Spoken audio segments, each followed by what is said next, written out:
gonna tell us to pay 99p for this shit? Like, it was free on YouTube. We're watching it. How you gonna tell us to pay 99p? But you can buy $200 easy.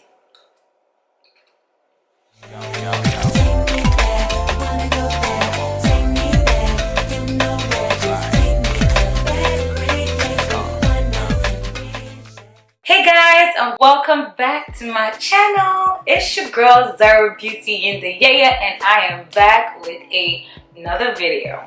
So just like the title said, today's video we're gonna be talking about BKCHAT, the new BKCHAT. Like, there's a lot to be said. I have some food with me here, okay? I'm hungry, girl. I'm hungry, like. So I guess it's gonna have to be a mukbang, like. My food is Jamaican food, fried chicken with rice and peas, and brisk iced tea. So yeah, guys, I'm so hungry. I can't even afford to even eat, like trying to be cute, like I need to eat. How are they gonna tell us to pay 99p for this shit? Like, it was free on YouTube. We're watching it. How you gonna tell us to pay 99p? But you can buy $200 easy.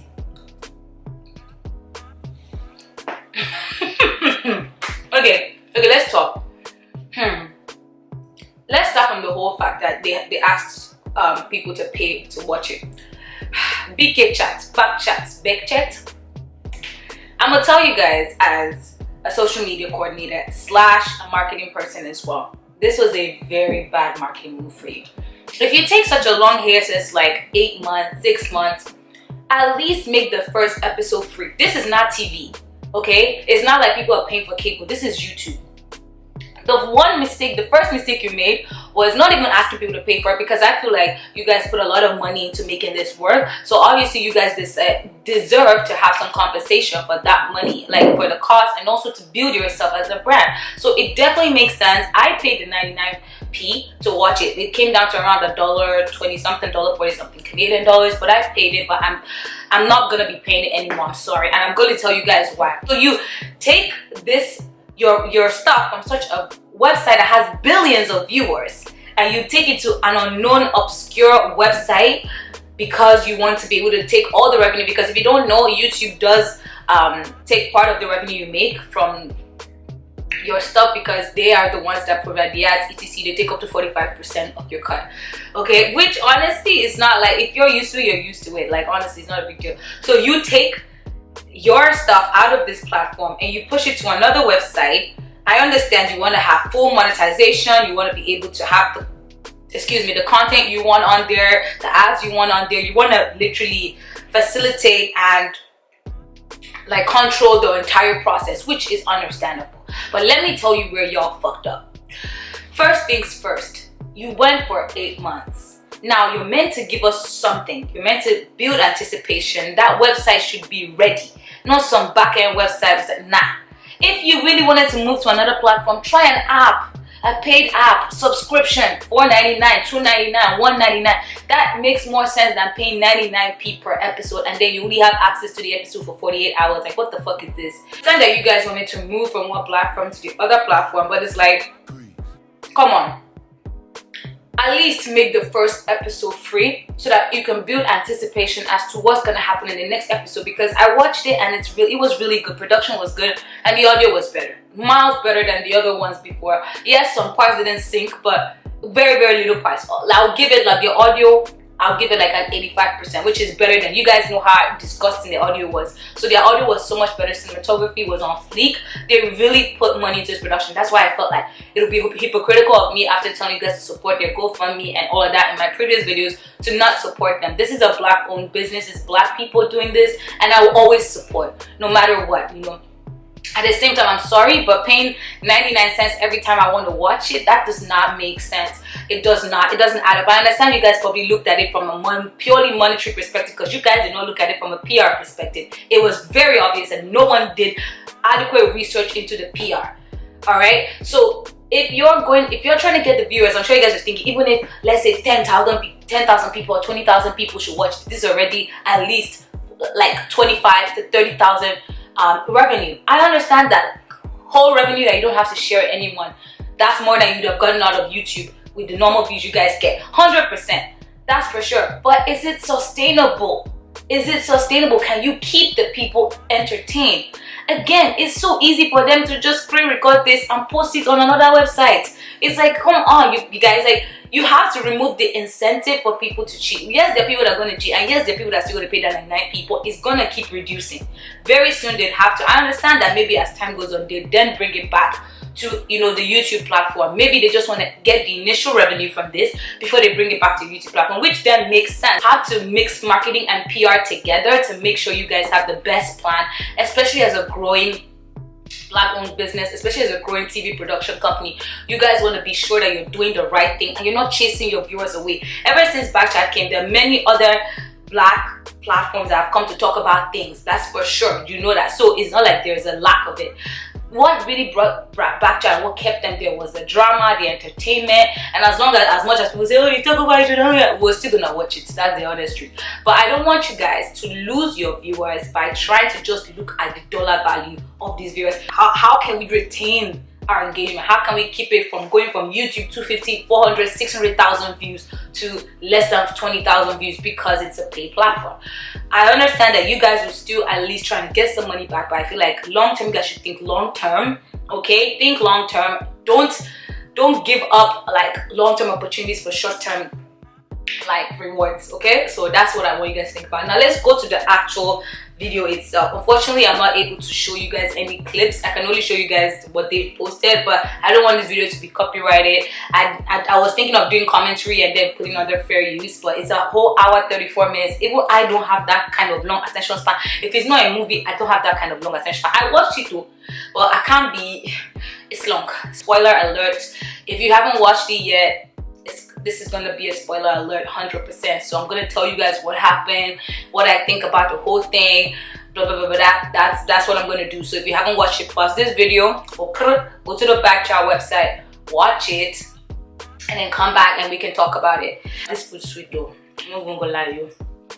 Although like the food is kind of like the chicken is kind of dry, but the sauce is nice. The oxtail gravy, because I got rice and peas, fried chicken. I always get fried chicken. I hate jerk chicken. I don't care what you guys say. I hate jerk chicken. That's just nasty as fuck. Maybe I overate it, but anyway. This fried chicken tastes like KFC. Like, it doesn't give me that Jamaican vibe. You know what I mean? Okay, so this started with like a reality TV show vibe. It was like, oh, we're coming to the house. How are we gonna see etc. So there are 3 new cast members, and let's see the people they brought back. So they brought back Choma, they brought back Esther, brought back Lucas, brought back Adrian, brought back Gogo, brought back B Money, brought back Nunu, brought back Riva, and then there was 3 new cast members. I think it was 5 girls, 5 boys, or 6 girls, 6 boys. So Riva, Esther, Nunu were the only ones, and Choma were the only ones from the previous one. Then 2 more girls, Sinead and some other girl that literally barely spoke. She was barely there. So that's 6 girls, and then the boys were B Money, Lucas, Adrian, Gogo, B Money, Lucas, Adrian, Gogo, and some new guy that they brought as well. I don't know if I'm missing any guy, but that was it. So 6 girls, 6 boys, or 6 girls, 5 boys, whatever. So that's how they made it work. And then they had a commentator or someone, whatever. Her name was Wumi Bello. I think she's some Instagram girl. I've come across her page before. She's really pretty and stuff. So it's kind of like Big Brother House meets debate, which I really like. It's entertaining. They took the whole entertainment factor to the next level. I enjoyed watching the Big Brother side of it than the actual debate. The debate for me was really boring. They debated about if someone should blow through social media, they the same. Can you call them artists or something? Some basically the whole gist about it was, excuse me, if will you call someone an artist if they blew through social media or something like that? Anyway, it was kind of boring. They went on and on again. I understood it. I watched it to the end, like I said, but the first time I actually watched it to the end. But yeah, it was interesting, but it wasn't really like a catching debate. I think the majority of the focus was meant to be on the reality TV show part of it. I think the new people were the ones that came first, the new girls and the guy. The guy is cute though. He cute, he fine, he's Nigerian, duh. I know his name, Tony, Lucas, Mike. The name escaped my head. Anyway, he was bodied and stuff, like he was big and bodied and stuff, and already they were like, oh, I don't know why they had to have a commentator in it. Like, I don't really see why they had to have it, but I guess it kind of made you understand things. But to me, it was very unnecessary. They had some chicks speaking over, like at the parts where they were kind of like showing people everything, explaining what's going on. I understand it would be good for people that have no idea, but for me it was kind of annoying because, like, am I watching like a children's book? Like, what is this? So it was the two new guys, the two new girls and the guy were the first to get to the house, and they were not allowed to like go upstairs or see any part of the house. They were only allowed in the living room. And already I did that the guy was Nigerian, so I was like, yeah, Lucas are definitely going to get along or hate each other. So next set of people that came were Lucas and Gogo. And of course, Lucas knew the guy that they brought. I think his name was Mike. I forget, but I think his name is Mike. Let's just call him Mike. If I can't remember his name, I'll put the name. They were actually friends. They'd known each other for a while. So even Gogo knew them. They were kind of like, but Lucas was the closest to the guy. So like I said, it was either they get along or they don't get along at all. And then I think the next set of people that came was B Money, Esther, and Choma. And B Money was already feeling kind of threatened by the guy that was there, because the guy was the one that came to open the door. So he was like, oh, that, you know, he's a gym guy. So seeing another big guy coming to open the door, he was kind of like, oh, okay, look at this. Like, he was treating him like competition. I feel like B Money was extra. He was too extra. He was like, he was trying to compensate, because B Money is not that tall, but this guy was tall, fit, fine, everything. Like, Nunu was already fangirling. Nunu was like, oh, she's seen him before in like places and events, but she doesn't know him, but she's seen him. So he was like, she was just saying hi and blah blah blah. She was like, oh, she's having such a fangirl moment, etc. Choma was kind of aloof. You could tell that Choma was impressed by the guy, but she was trying to act like aloof. I really don't like that Choma girl's character. I'm very sorry. I really don't like. She's very nasty. She's that kind of person that I would not I'd definitely not get along with her. Like, I already know. I don't get along with her. Because already, like, even when that Wumi Bello girl was coming down the stairs, I was looking at the faces of people like, this is all just me thinking, please, like, okay, disclaimer, I do not know anything about these people. I'm just saying, I looked at the girls. You know how girls are when they see like a pretty girl, you might either want to make them your ally or you immediately just dislike them. So this woman girl is very pretty. Like, she's really good looking, and she was coming down the stairs. She had this tight white dress on and stuff, and the girls were looking, and the girls were not really all dressed like that, you know. They were coming from a flight and stuff, and, you know, there was no reason for them to be all dressed up. So I looked at Esther's face. Esther had this look of like, oh, she's definitely hotter than me. Then, like, I don't know how to feel. Should I be her friend? Choma had this, okay, I see some rivalry in terms of looks, but let's see what you're on about. Nunu had this, oh, she's pretty kind of face, but I couldn't really tell what she was thinking. The other girls are really pretty as well, and I guess they don't really know who this other girl was, so they were just like, you know. But I looked at those three faces. Choma had this looking up and down look, like, I see you, let's see what you're on about. Because most likely they've come across this girl on their Instagram or something, because I think she's quite popular in the UK scene. Thank you, Andy, for listening to what I said. That Rimless London had to go. If it was high again, I'd have just switched it off. I'm not ready for this nonsense today. Not 2019, plus. Thank you. Thanks.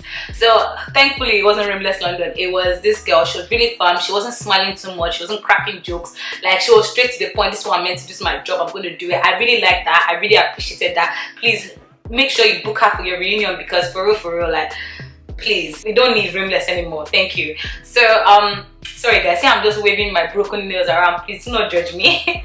So basically they had challenges and stuff, and when everybody was in the house, oh, there was this part that happened where they had to pick their rooms, and Esther was saying, oh, she was praying that she doesn't get a room with Nunu, etc. So they had to, like, one of the challenges was that they would pick a piece of paper, and if the same number as the other person, then you're sharing the room with the person. Girls in one room, of course, boys in one room, and then So Nunu played a prank on Esther and said she's in the same room with Esther. Oh God, the theatrics.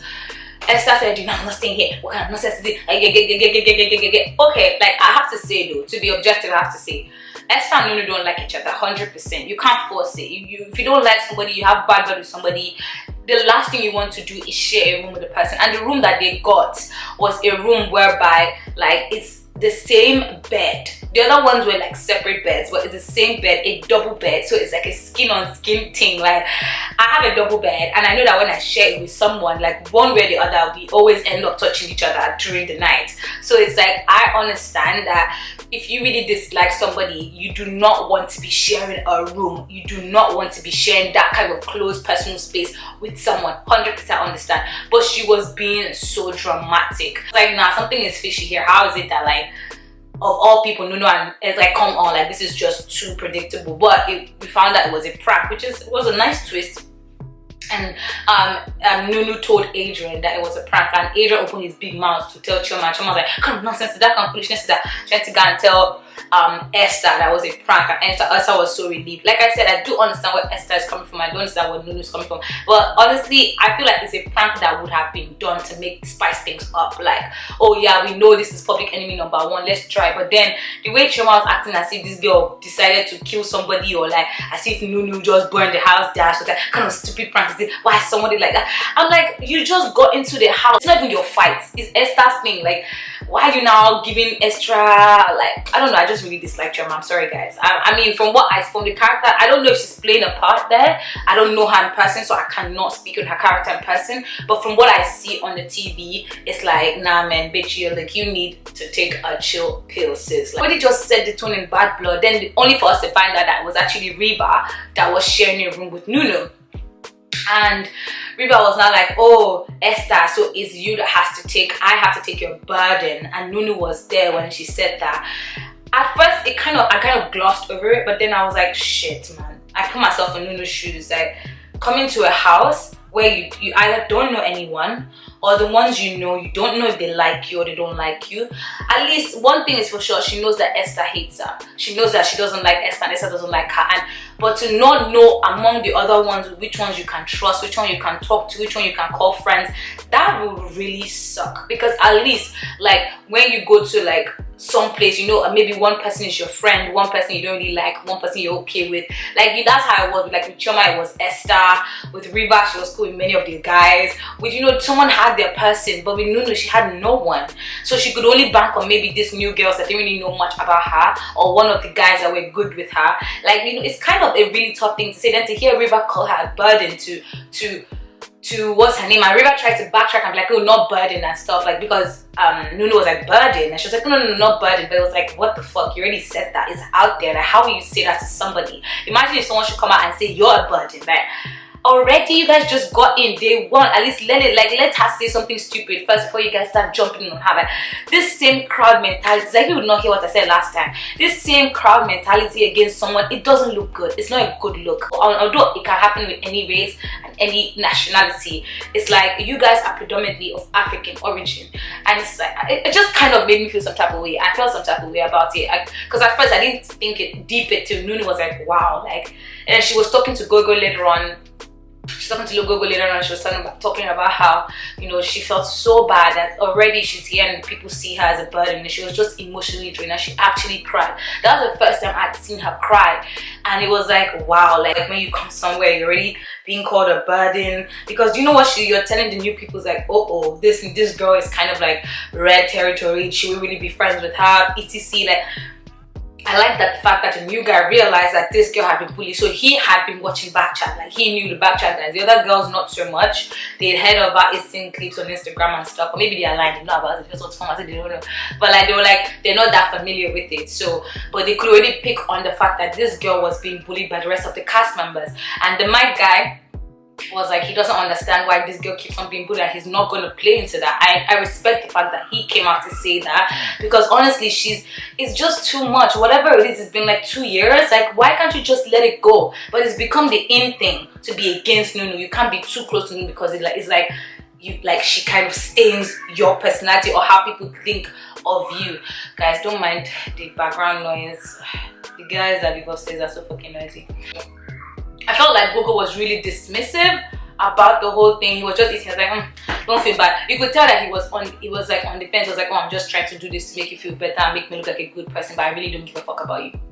That was the vibe I got from him. Because someone that actually was listening to what this girl was saying and actually like felt her pain would be way less dismissive and a little bit more emotional towards the whole thing and understanding than Gogo was. Gogo was just like, don't say that.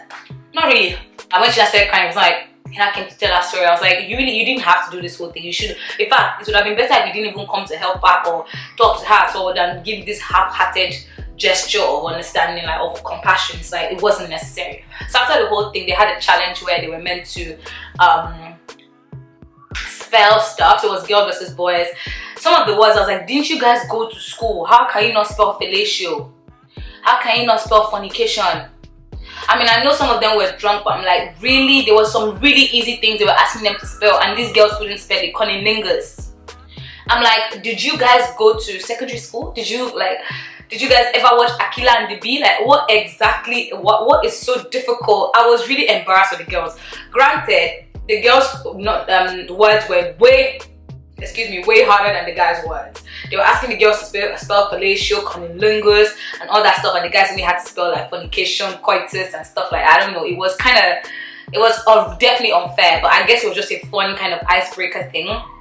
And apparently, whoever lost gets to choose who will sit out of the debate. So basically the girls chose Esther to sit out or whatever, but then Nunu said that she doesn't want to be a part of the debate because she was just emotionally drained. She wasn't, I mean, I feel how she feels and she wasn't a part of it. So they now let Esther come back since Nunu dropped out. That means Esther had to, you know, fill in for her. So yeah, that was that about this thing. And they didn't really show us the pool. I don't know if they were allowed to go to the pool, but we can see from the tape trailer that they were allowed to go into the pool because I was like, maybe the Airbnb was like, bitch, if you guys touch that pool. But they didn't really show us the surroundings of the house like that. Like I thought maybe we'd have like an episode where people are in the pool or chilling, but I guess it will come in future episodes. They don't want to overpack this first episode with a lot of material, so I understand. But I would have liked to see the house a little bit more, especially in the first episode, so we know what they're working with. I feel like that would have been nice to see. But we didn't really get to see the house. We didn't get to see the rooms, which I felt like, I mean, I don't know. Let's see what the future holds for them. Like, yeah, all in all, I'm happy that the major cast members came. I guess they understood that some people really don't need to be there. I actually kind of wish that Max was there. I wish that Max was there. I'm glad that Harriet wasn't there. I'm glad that Cillian, what's her name again? Sia wasn't there. I really don't. Riva is alright, but she's a little bit just too rough for me. Like she's too mandem. But she's cool. She's cool people. I mean, I'm glad. Of course, if Nunu wasn't there, really. Esther, of course, was very important. Choma, I really do. I think would have replaced Choma with somebody else. Nisi. There are so many people that would have replaced Choma with. Apparently Honey is meant to come back. I don't really see her importance because she was only there for like the first couple episodes in season 1, but Honey is meant to make a comeback one way or the other. The two new girls, I'm not sure about. The last one was so quiet, we didn't even hear. I literally forgot she was there to the very end when she said the last one and everybody was clapping for her or whatever. The other Sinead girl, she's not a debater. I'm sorry, but she's not a debater at all. She looked like she was making sense. She was like, oh, you know, there's a difference between a talent and an artist. I was like, okay, you need to expatiate on this and make this make sense. And this girl started going round and round the circles. And then when Gogo was literally giving her a summary of what she said, she was like, that's not what I said. I was like, bitch, that is what you said. You just didn't know it sounded as dumb as you put it, because when you were saying it, it sounded right, but then it sounded dumb. Lucas actually made some good points. He actually did. I was like, okay, Lucas.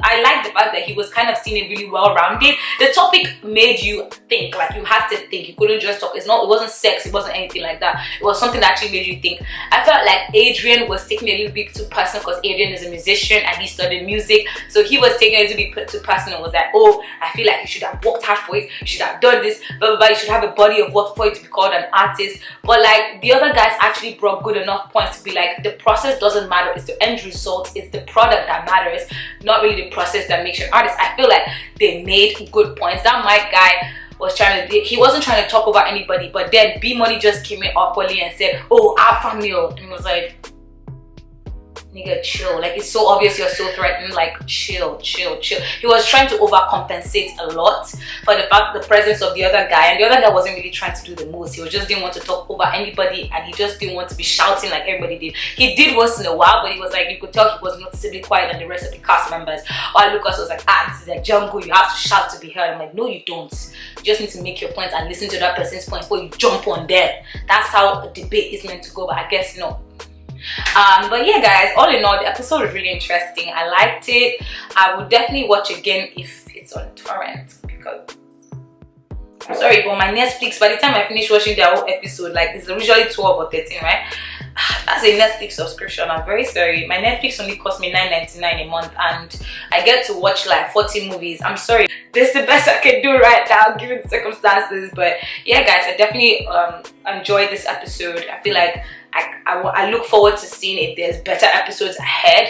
The new cast members are really, they're just 3 of them, and I haven't seen anything so amazing out of them. I feel like they're very normal people, but maybe as the season goes on, you see their true colors. But the rest of the cast members, as usual, bullying of Nunu, extraness of Esther, annoyingness of River, over talkie of River, like bitchiness of Chioma, the same kind of thing. I feel like Lucas really calmed down, and maybe the presence of his friend, or like, you know, the fact that like the guys are actually like cool with each other made him less confrontational. But he was actually cool with Adrian. He and Adrian actually hugged when they came in newly. So I guess, like, you know, there's no loggerheads. But I'm eager to see how the rest of the season will go. But yeah, guys, that has been my review on the BKCHAT Uncensored that just came out a couple days ago. Let me know what you guys think in the comment section. If you're new to my channel, make sure you hit that subscribe button, and also hit the bell button so that you can get notifications for when I post a new video, because YouTube's trying to be a bitch. YouTube's trying to stop my bag. They're not going to stop my bag, motherfuckers.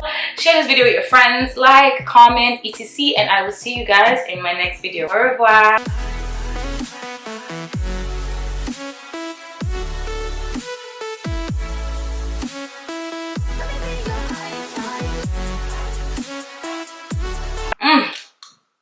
Food is good though. Food is good. That's something. This food is amazing. Oh, my belly is even thanking me. Thank you.